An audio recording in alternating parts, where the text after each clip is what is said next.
Long range locator, single antenna, ang pinusuan po ng ating isang ka-TH mula po sa probinsya ng Palawan.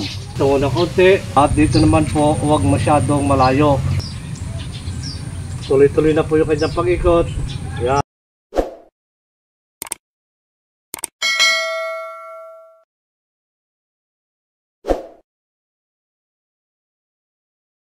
Long range locator, single antenna, ang pinusuan po ng ating isang ka-TH mula po sa probinsya ng Palawan. Ito po ay bala-bala. Kung ano pa rin po yung ating babala, yun po ang ilulukit ng ating single antenna. So ito ka-TH, meron po ako pambala. Ito po yung ring na 14 carats. Yan. Kasi akong gagamitin bala sa ating pong single antenna.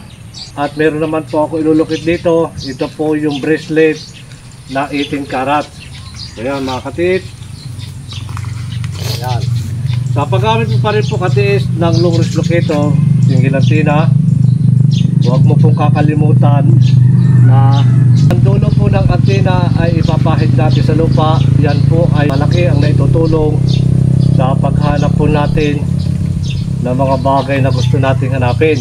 Sa po yan, lalo na kapag paiba-iba po tayo ng area na ating pinupuntahan, iba-iba po yung content ng lupa. Kaya mahalaga po ng antena ay huwag nyo po kakalimutang ipahid sa lupa. So sa paggamit pa rin po natin ng single antenna, napakaluan po niyang gamitin. At kapag tinaas mo siya, madali po siyang hihilahin ng aura ng gold. So ito pa rin mga ka-TH, mga kabayan, yun po yung ating gold na atin pong inilulukit gamit po ang single antenna. Sa pagtaas po niyan, mauuna po lagi itong puno maging sa tripod antenna. Kailangan una po yan at pahuli po itong dulo. Yan, ganyan po yan mga ka-TH. Pag tinaas po yan, laging una po ang huli. Yan, ganyan po yung paggamit natin. Tungo ng konti at kailangan sanayin niyo po na yung pong ating pagtaas, laging dun lamang po yan. Lumabis man ng konti, so okay lang yan mga ka-TH. Tungo ng konti ang dulo. At dito naman po, huwag masyadong malayo. Ayan, so kailangan malapit lang po yan. Tamang taas lagi po yan mga ka-TH. Dito pa rin mga kababayan, pagtaas po natin ang ating pong single antenna. Kapag itinaas po yan, yan, doon na po agad dyan magtuturo. Hindi na po yan. Yan. Sa unang taas po ng single antenna natin, medyo kinakabisado niya pa po yung paligid. At kapag yan po ay pangalawang taas na, pangatlo, mabilis na po yan magtuturo sa atin pong hinahanap. Yan, ganyan dyan kasi. Susundan nyo lang, huwag nyo pong kukontrahin. Kung gumalaw man po ang ating locator, kailangan tustusan nyo lamang. At kapag itinaas nyo po yan, pakiramdaman nyo mabuti yung paggalaw. Ramdam po natin yan sa ating kamay. Hawak po natin yung handle, mararamdaman po natin yung paggalaw po o yung paghila ng aura ng gold sa ating pong single antenna. Ito pa rin mga ka-TH, ganyan pa rin yan.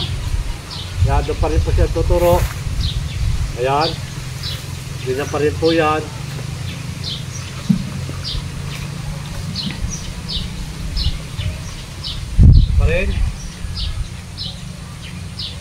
Pa rin po siya tuturo. Pakiramdaman nyo lang ka-TH. Ayan, kapag kayo po ay natuto na sa pagpapagalaw po ng ating single antenna, kung ano bang klase locator yan, ay napakalwa na po yan. Parang laruan na po yan na kapag ginagamit natin. Sanayin nyo po yung kaliwat kanan, yung pagtaas din po ng kaliwa, sanayin nyo po yan. Lagi nyo tatanda mga ka-TH, laging practice po, araw-araw. Kapag may oras kayo, practice lagi.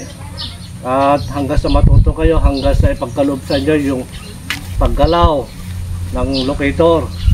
Yan po mga ka-TH, ay malaking bagay sa atin po mga gamit, lalo na kapag sanay na po kayo.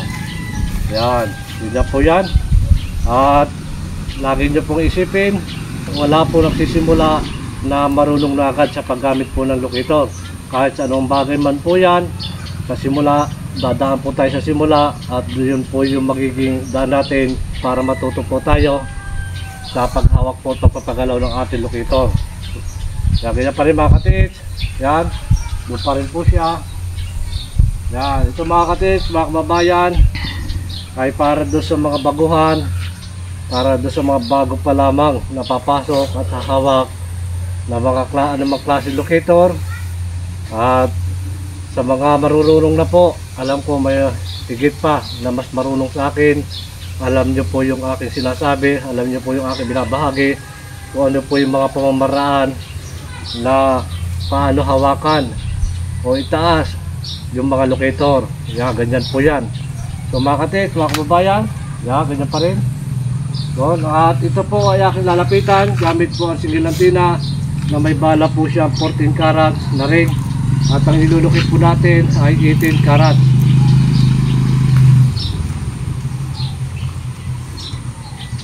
Pa rin. Yan. Yan pa rin po yan. Napakuha pa rin po natin ang ground. Ayan. So yan po mga katis, mga kababayan. Kapag ito po yung ating target, kung ginamitan nyo po yun ng aurameter o Japanese one, nalukit nyo na po yung lapad at laki. Kung 1 meter at 1 meter din po, ganyan, kwadrado. So kapag tayo ay nasa labas pa at hindi pa po tayo nakakapasok doon sa mismong 1 meter by 1 meter na deteksyon, kapag itinapat mo po ang antenna, ang ating locator, at nasa labas pa tayo ng deteksyon, so nagtuturo pa rin po yan. Hindi po yan iikot kapag itinapat mo dahil na dito po yung ating ground sa ating paa. Kaya ganyan pa rin yan mga katis. Kapag natapatan po yan, saka lamang po iikot ang anumang klaseng locator kung nasa loob na po tayo ng deteksyon. Pero wag niyo po paikutin ang locator na malayo, hindi po iikot yan, lalo na kung nasa labas pa yung ating paa. So ito pa rin. Ito pa rin mga katis. Ganyan pa rin yan. Yan. Kapag tinapatan po ito, yan, ito po yung ating single antenna. Yan. Ito po mga katis, sa baba po yan ang ating pong target. Ayan. Kapag yan po ay bumuo ulit ng frequency ng signal, ito pong ating single antenna ay tuloy-tuloy na po ulit yung kanyang pag-ikot hanggang yan po ay tuloy-tuloy na po yung kanyang pag-ikot. Ayan. Kapag natapatan po natin yung pong ating target, ganyan po yung mga katis, mga kababayan. Yan po yung ikot ng ating single antenna. Yan, ito po yung pinusuhan ng ating sa katis mula po sa probinsya ng Palawan. Yan, ganyan po yan, ganyan po yung ikot niya. So mga kababayan, mga katis, sa pangalawang pagkakataon pa rin po na aking ibinabahagi yung tamang paghawak, tamang pagtaas, at tungo ng kaunti. Kapag gumalaw siya ay hayaan siya, tustusan lamang, at kailangan focus po yung kaisipan natin. Hindi po dapat naglalayag kapag gagamit na po tayo o maglulukit ng anumang bagay na gusto nating hanapin.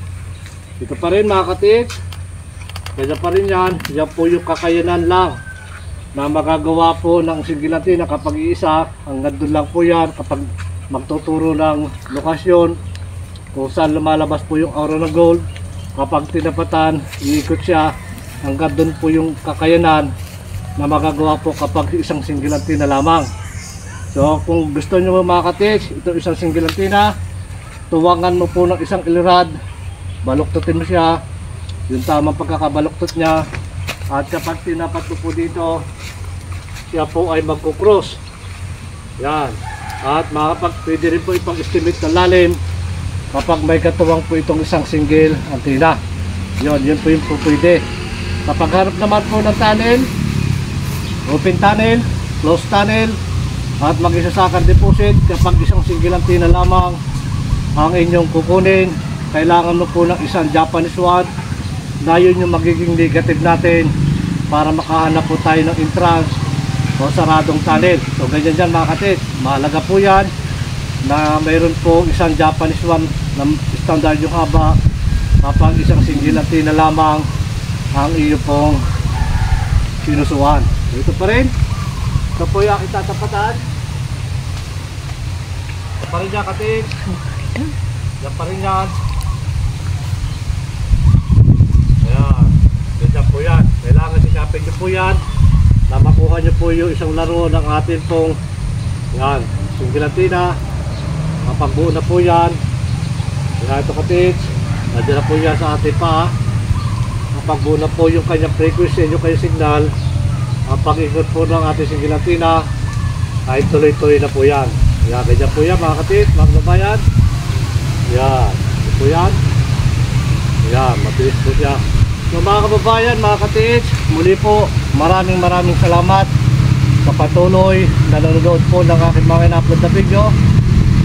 Huwag pong kalimutan mag-subscribe, like, and comment para maging update ka po sa lahat po ng aking mga na-upload na video. Pagpalain po tayo ng maraming biyaya at higit po isang magandang kalusugan. At ganoon na rin po mula sa probinsya ng Palawan. Dito po yung pinusuan, long range locator, Singilantina. Ito po ay bala-bala. Maraming salamat mga katis.